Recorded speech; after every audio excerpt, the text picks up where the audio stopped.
Betwambu, beautiful people. Betwambu.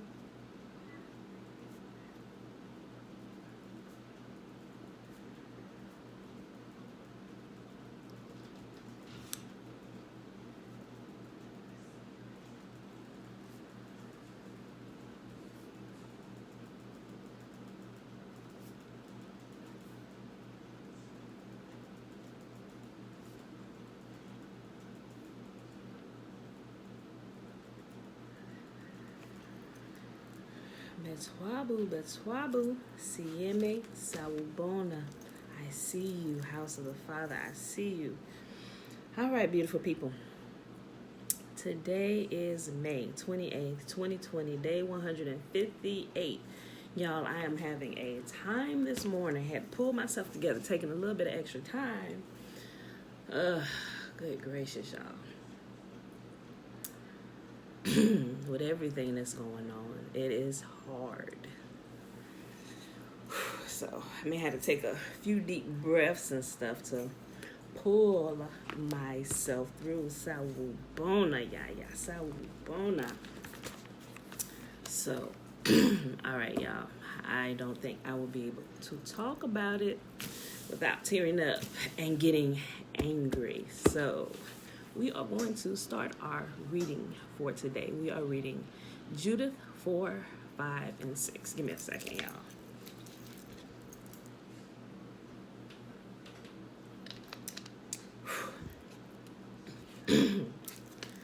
All right.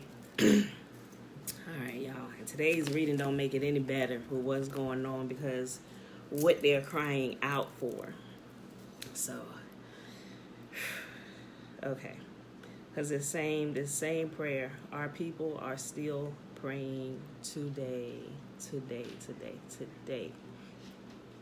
And it seemed like the fire, it's it's amping up against us because we are so close to the time of the 400-year curse ending on Israel and us being able to return to our homeland.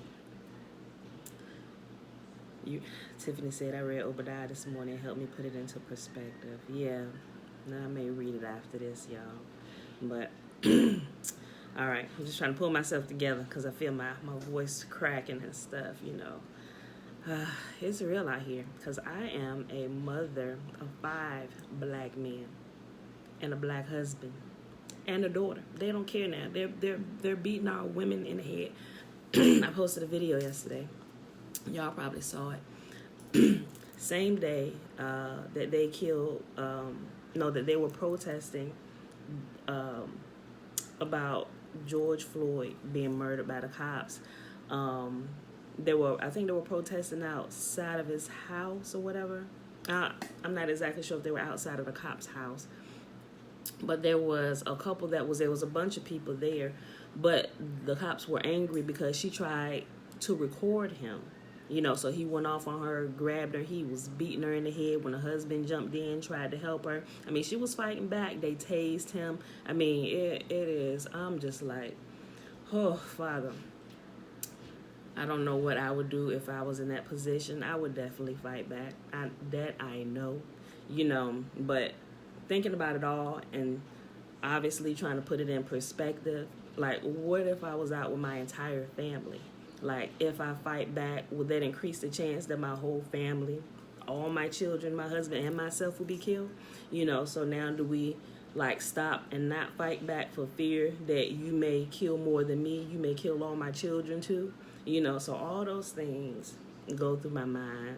You know, every day we walk out the door, or my husband leaves, or Jeremiah leaves and asks if he can go hang out with his friends, or if they can. Even recently, you know, he said we'll stand 6 feet apart, but you know, he has a lot of Caucasian friends, you know, because where we stay, you know, and I'm scared to let him go. Not that I'm scared, but it's like I'm scared because what if some ignorant person is driving down the street or whatever and they decide they just really want to be ignorant that day, and him and his friends are out there, you know, they just minding their own business, you know.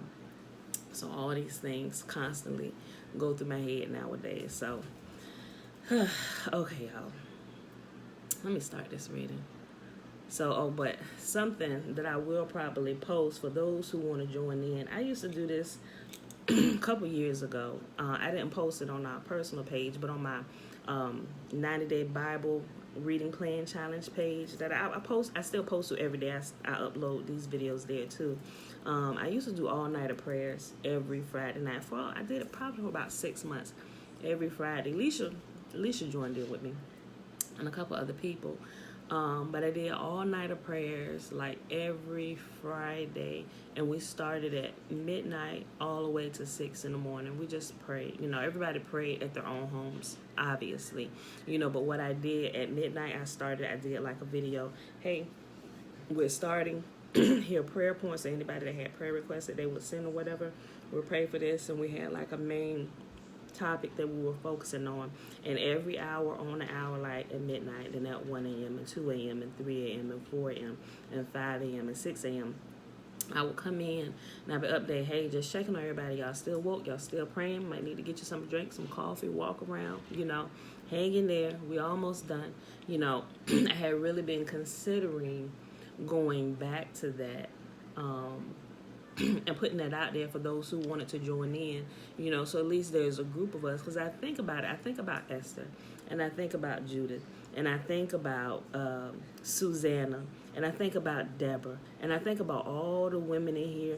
And I notice, not just with them, but there is, when women pray, when they fast and pray, changes happen almost immediately for us. Even when we're doing the all-nighter prayers, we shared a lot of different testimonies and stuff. Me and Alicia, we had some things that were happening, people giving praise reports and stuff. Like we would see like immediate, not that because we're women, I'm sure people, if anybody would pray, they would see those changes. But I think because it was a concentrated effort and it was a group of us that was doing it, there was more power in it because a group of us was praying like all night, 6 hours. I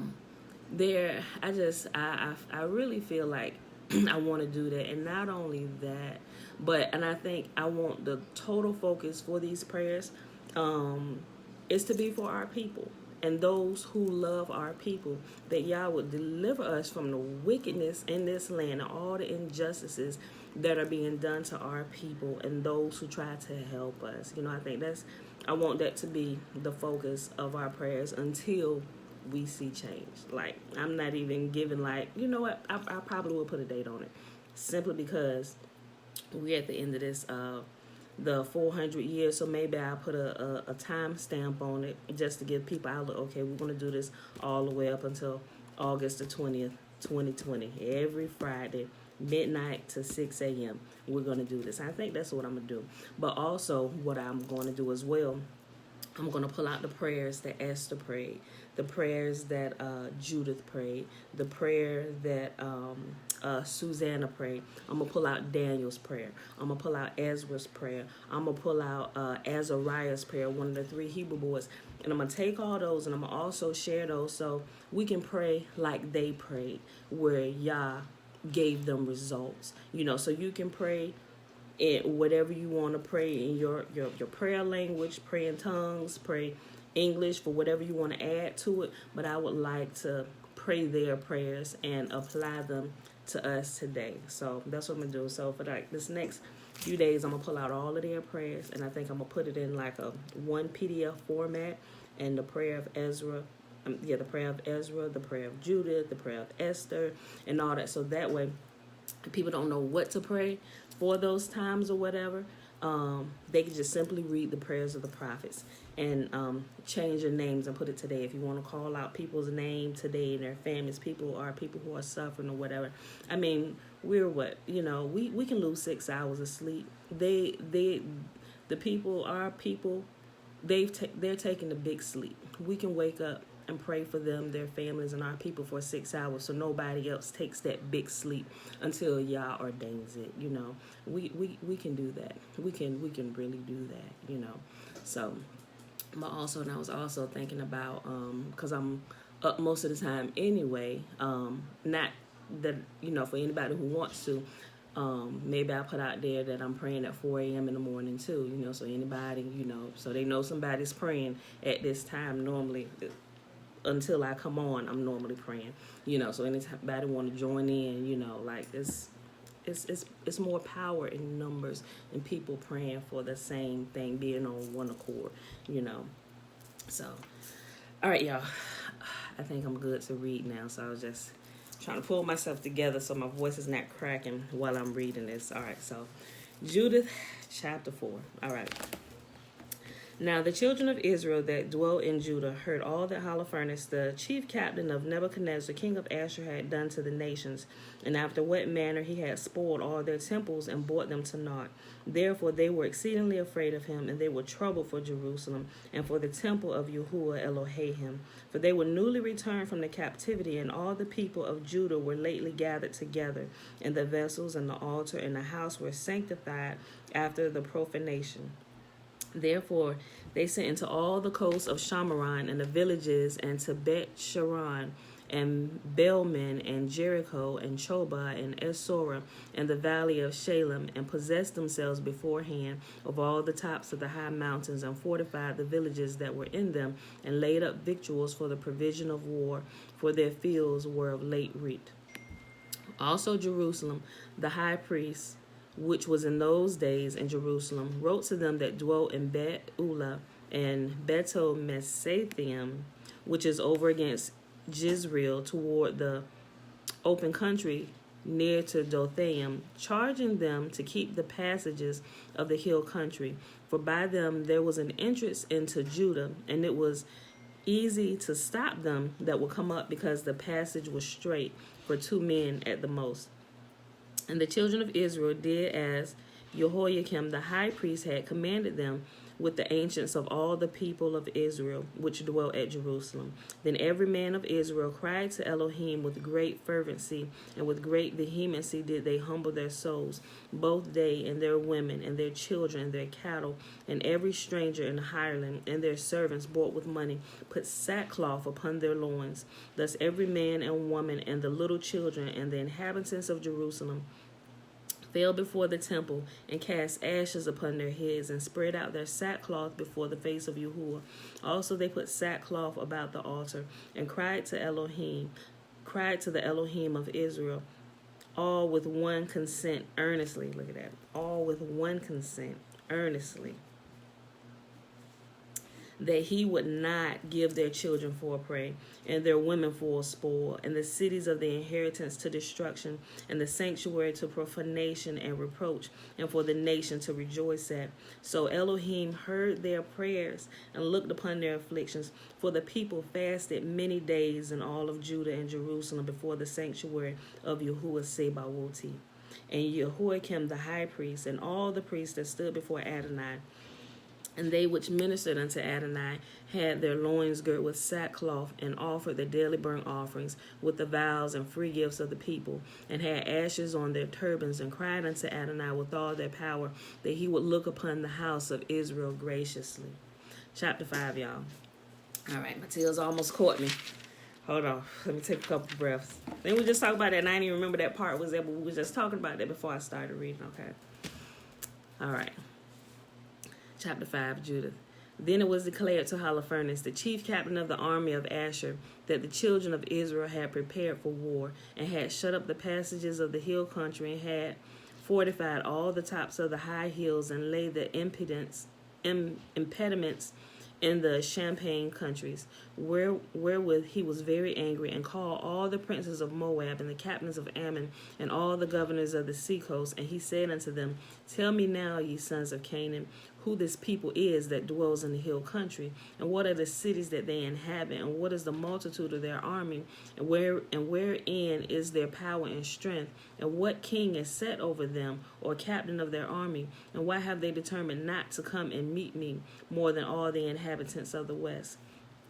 Then said Achior, the captain of all the sons of Ammon, Let my lord now hear a word from the mouth of your servant, and I will declare unto you the truth concerning this people which dwells near you, and inhabits the hill countries, and there shall no lie come out of the mouth of your servant. This people are a descendant of the Kasdim, and they sojourned heretofore in Aram Naharaim, because they would not follow the Elohim of their fathers, which were in the land of Kasdim. For they left the way of their ancestors and worshipped the Elohim of heaven, the Elohim whom they knew. So they cast them out from the face of their Elohim, and they fled into Aram Naharaim, and they sojourned there many days. Then their Elohim commanded them to depart from the place where they sojourned, and to go into the land of Canaan, where they dwelt. And they were increased with gold and silver, and with very much cattle. But when a famine covered all the land of Canaan, they went down into Mitzrayim, which is Egypt, and sojourned there, while they were nourished, and became there a great multitude, so that one could not number their nation. Therefore the king of Mitzrayim, or of Egypt, rose up against them, and dealt subtly with them, and brought them low with laboring and brick, and made them slaves. Then they cried unto their Elohim, and he smote all the land of Egypt with incurable plagues, so that Egypt cast them out of their sight. And Elohim dried the Red Sea before them, and brought them to Mount Sinai and Kadesh Barnea, and cast forth all that dwelt in the wilderness, so that they dwelt in the land of the Amorim. And they destroyed by their strength all of them of Cheshbon, and passing over the Jordan, they possessed all the hill country. And they cast forth before them the Canaanites, the Perizzites, the Jebusites, and the Shechemi, and the Girgashites, and they dwelt in that country many days. And while they sinned not before their Elohim, they prospered, because the Elohim that hates iniquity was with them. But when they departed from the way which he appointed them, they were destroyed in many battles very sore. And they were led captives into a land that was not theirs. And the temple of their Elohim was cast to the ground, and their cities were taken by the enemies. But now they are returned to their Elohim, and they are come up from the places where they were scattered, and have possessed Jerusalem, where their sanctuary is, and are seated in the hill country, for it was desolate. Now therefore, my Lord and Governor, if there be any error against this people, and they sin against their Elohim, let us consider that this shall be their ruin, and let us go up, and we shall overcome them. But if there be no iniquity in their nation, let my Lord now pass by, lest their Yahuwah defend them, and their Elohim be for them, and we become a reproach before all the world. They ain't crazy. They knew who we were. They know who we are. When Israel wakes up and returns to Yah, they will see, all the world will see that he fights for us. He told him, he said, listen, if there is any sin found in them, we can take them. But let it be known unto you, king, if there is no sin found in their camp, we best keep moving and lead them good folk alone. We better keep moving, otherwise their God are going to make us a reproach unto all the world. Lead them folk alone. Let's go home. Lead them alone. That's what we need now. And when Achor had finished these sayings, all the people standing round about the tent murmured. And the chief men of Holofernes and all that dwelt by the seaside and in Moab spoke that he should kill him. For say they, we will not be afraid of the face of the children of Israel. For lo, it is a people that have no strength nor power for a strong battle.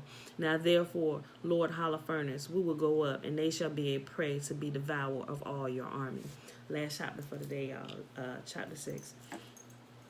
And when the tumult of men that were about the council was ceased, Holofernes, the chief captain of the army of Asher, said unto Achor and all the Moabites before the company of other nations, And who are you, Achor, and the hirelings of Ephraim, that you have prophesied against us as today, and have said that we should not make war with the people of Israel, because their Elohim will defend them? And who is Elohim but Nebuchadnezzar? He will send his power and will destroy them from the face of the earth, and their Elohim shall not deliver them, but we his servants will destroy them as one man, for they are not able to sustain the power of our horses. For with them we will tread them underfoot, and their mountains shall be drunken with their blood, and their fields shall be filled with their dead bodies, and their footsteps shall not be able to stand before us, for they shall utterly perish, says King Nebuchadnezzar, Lord of all the earth. For he said, None of my words shall be in vain. And you, Achor, a hireling of Ammon, which have spoken these words in the day of your iniquity, shall see my face no more from this day until I take vengeance of this nation that came out of Egypt. And then shall the sword of my army and the multitude of them that serve me pass through your sides, and you shall fall among their slain when I return. Now therefore my servants shall bring you back into the hill country, and shall set you in one of the cities of the passages, and you shall not perish till you be destroyed with them. And if you persuade yourself in your mind that they shall be taken, let not your countenance fall. I have spoken it, and none of my words shall be in vain. The Holofernes commanded his servants and waited in his tent to take Achor and bring him to Bet-Ulah and deliver him into the hands of the children of Israel. So his servants took him and brought him out of the camp into the plain, and they went from the midst of the plain into the hill country and came unto the fountains that were under Bet-Ulah. And when the men of the city saw them, they took up their weapons and went out of the city to the top of the hill, and every man that used a sling kept them from coming up by casting stones against them. Nevertheless, having gotten privily under the hill, they bound Achor and cast him down and left him at the foot of the hill and returned to their Lord. But Israel descended from their city and came unto him and loosed him and brought him to Bet-Ulah and presented him to the governors of the city, which were in those days Uzziah, the son of Micah of the tribe of Simeon, Shimon, the Simeon, and Cabris, the son of Goyonel, and Charmis, the son of Machiel. And they called together all the ancients of the city, and all their youth ran together, and their women, to the assembly, and they set Achor in the midst of all their people. Then Uzziah asked of him that which was done.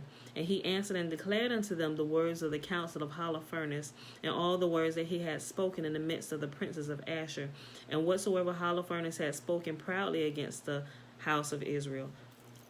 Then all the people fell down and worshipped Yahuwah and cried unto Yahuwah, saying, O Yahuwah Elohim of heaven, behold their pride, and pity the low estate of our nation, and look upon the face of those that are sanctified unto you this day. Then they comforted Achor and praised him greatly. And Uzziah took him out of the assembly unto his house and made a feast to the elders, and they called on the Elohim of Israel that night, all that night, for help. Look at that. All that night for help. I didn't realize that was there. I was just talking about going back to the all nights of prayer. And they called out to y'all all that night for help.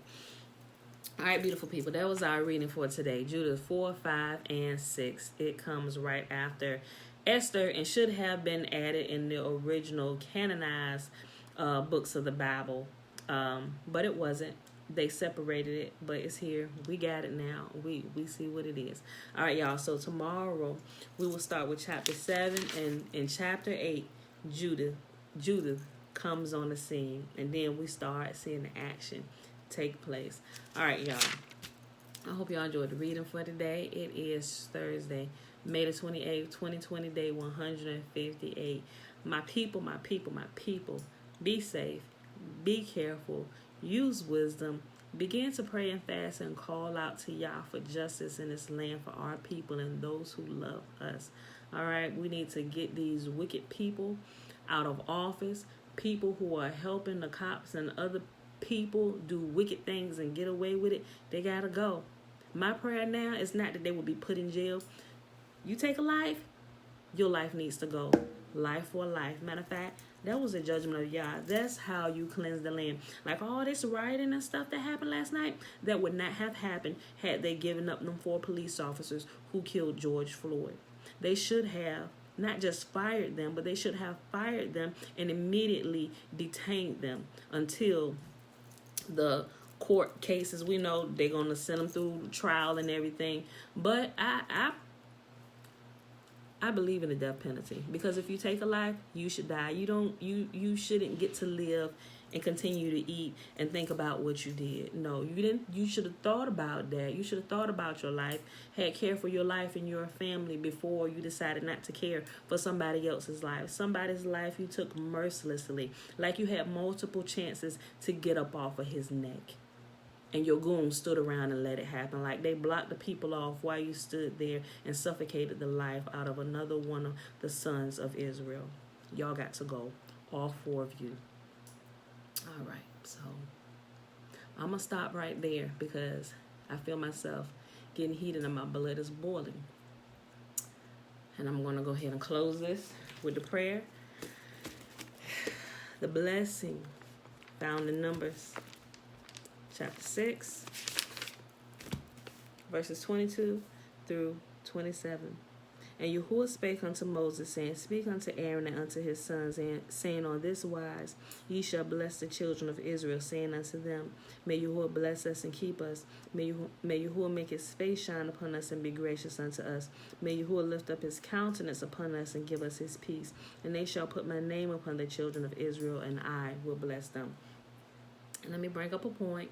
Some of you may be wondering, oh, it's Thursday, but you got to remember, we're keeping track with the new moon and everything. So the Sabbath now goes back to Saturday. So this Saturday, we will not be doing a live reading until the next new moon. And the next new moon will fall on a Sunday.